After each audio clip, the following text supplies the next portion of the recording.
Welcome back to another episode of the 8-Bit Retro Refix, and on this week's episode we're going to take a look at Paul Robinson's from B8's Amiga A1200 motherboard. Paul had sent me this board in because he'd removed the capacitors and some of the caps had come off. Not the caps, but the pads had come off. It does happen from time to time, it depends how corroded the boards are, etc. and stuff like that. But he wanted me to have a look, take a look at it, recap the board and repair the trace lines. So that's what we're going to do in this video. So before we do that, I just want to have a big shout out to the Patreon supporters, all my subscribers. Thank you very much for supporting the channel. If you've not watched the channel before and you've not subscribed, please do. We've got lots of things coming up and we do a lot of things. So let's get to it.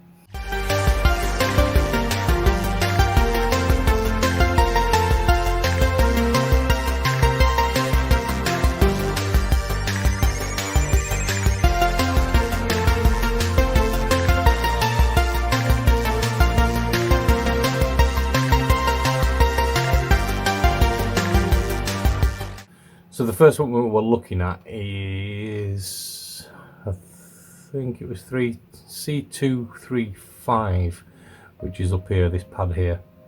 And you can see, as you can see on this, take that up.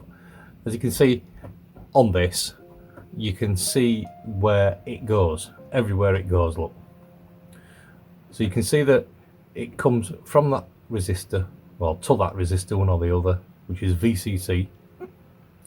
It comes down there and it goes through the capacitor leg, goes to the bottom side of the board, runs down here, pops back up here and comes round here to supply that resistor up there and off down to the rails. So yeah, it's on a bit of a video circuit around there, I do believe. So we can see now that that disappears down the back. So what I did is I run a wire from here, as you can see in the picture. I run it across, down this side here and straight to there. All I did is scrape back a little bit off the solder mask so I could get to a little bit of copper, and I just soldered a bodge wire in there up to that point up here. So that all links through there and that's fine and dandy. So that was one of the pads. This top side pad here, let's move that one, show that. The top side pad that was missing here, when it loads, there you go. You can see again that it disappears into a little via just there and it goes behind the board and off it goes and pops back up in other vias over here and in different places. So what I did there, just take that off, you can see that little via here. So all I did is just scraped away very, very carefully, fiberglass pen, until I could see some copper on that via. That post, as it runs up there, because that's part of it, look, that post that runs up there, it was already exposed. So all I did is turn the cap a little bit and put a blob of solder on there and soldered it to that, and that are exposed there. So put the other side of the capacitor leg on here, so that cap is a little bit twisted round, but that's the only way I could get it to go back in. But that's all good.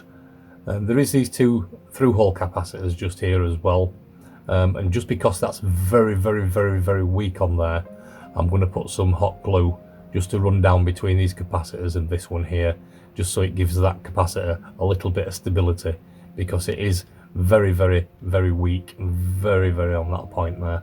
But it will be okay and it'll be fine and dandy. So that was that one.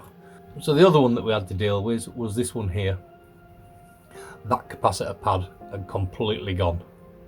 So again, if we click on it, it'll probe it. I don't know whether you can see it very clearly there, but it has turned blue. So you can see that that capacitor leg comes down here through that resistor and onto that chip leg. So again, that pad was completely missing. So what I did is I soldered a little bit of wire onto the capacitor leg, fed this one up as far as I could over this side out of the way, So trying to stop heat transferring down that little wire that I've put on here, because it's going to get soldered to the edge of this capacitor leg here. Resistor, sorry. Oh, it is a capacitor. Apologies. So obviously I didn't want the heat transferring through back to that cap, desoldering while I'm trying to do that. So I did leave a good bit of wire on, so it could travel up and down the wire. But that's how I got around that. So again, I'm just going to put another little bit of blob of glue, hot glue around there, just to give that a little bit of stability, because it is holding on that one leg really, just on that one pad. But other than that, everything else went really swimmingly. We just cracked on and changed all the capacitors. I didn't really want to show you changing capacitors or going into a montage again. We've done montages, we've done capacitor replacing. I just wanted to get this board up and running for Paul, because I have had it quite a while.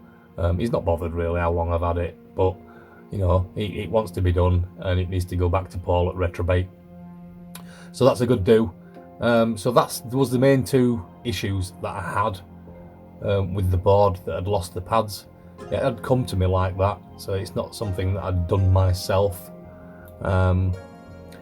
I think Paul had a go at it, removing them, and a couple of pads lifted up off it. It does happen from time to time, but that's all good.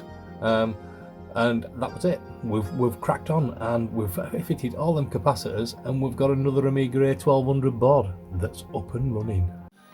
So what I did here is I've just plugged in my GoTech drive just to test to make sure that the sound's all okay, and you can see Luma's running perfectly fine on there now. Awesome stuff. Well, that was fun, wasn't it? Wow, that were hard work with that, to be fair. Following them trace lines, putting the patch wires in, and sorting the motherboard and testing everything. So every single cap that I've put on here, I've tested to and from the cap to make sure there's no broken traces in the start. You don't want to start putting caps on a board that you don't know, and then especially a board that you can't power on and test first. So what I did is I went gingerly and methodically through every single capacitor and every single trace line, tested it, buzzed it out, just to make sure that everything else was all okay and everything was in place all right. So that's your board, Paul. Your Amiga 1200's back up and running. You can get playing some games again, and let's say see some Amiga A1200 top 10s played on original equipment. I'll get this fired back up to you as soon as I can, Paul. If you do us a favour and drop us your address. Again, it's been a while. I have lost it, changed my phone, etc. and stuff like that, so I have lost a lot of details and stuff off my phone. But yeah. So thank you for watching another episode of the 8-Bit Retro Refix, and we shall see you on the next one. Bye!